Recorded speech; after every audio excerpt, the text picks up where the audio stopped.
তোরই চাঁদ বদন হলুদ লাগাইয়া কন্যারে যাবি রে যাবি আমারে ভুইলা।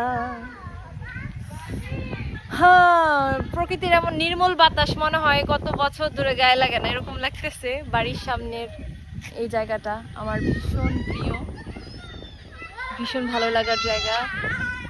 একদিনের জন্য আসছিলাম, মনে হইলো যে এক যুগ থেকে গেলেও তৃপ্তি মিটবে না, এরকম লাগতেছে। হ্যাঁ হ্যাঁ বাবা, আজকে সবাইকে নববর্ষের শুভেচ্ছা। আমাদের কাছে সবাই আজকে আমরা নববর্ষের সাথে সেজেছি, নতুন বছরের সবাইকে আবারও শুভেচ্ছা বাংলা নববর্ষের। এই যে বাবা, শুভ নববর্ষ বলো সবাই। শুভ নববর্ষ। শাড়ি আমার তোমার শাড়ি রে কি করছো বুড়ি? চাল লাগো বুড়ি, আমার শাড়িটা নষ্ট করে ফেলছো। সবাই অনেক সেজেছে, সন্ধ্যা ঘনিয়ে আসছে, আকাশের রং পাল্টে গেছে, কিছুক্ষণের মধ্যে সন্ধ্যা হয়ে যাবে।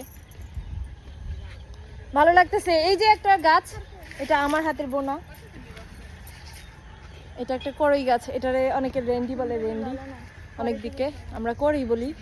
আর এই যে কলা গাছগুলা, এগুলা হচ্ছে আমার হাতের বোনা। এগুলা বুনছিলাম মূলত এই আমাদের বাড়ির এই পাশের রাস্তাটা হচ্ছে ভেঙে যাচ্ছিল, প্রত্যেকবার বর্ষাকালে এটা ভেঙে যাচ্ছিল, তো তখন আমি হচ্ছে গাছগুলা লাগিয়ে দিছি বুদ্ধি করে, যেন মাটিটা আর মানে কেটে কেটে না যায় আর কি।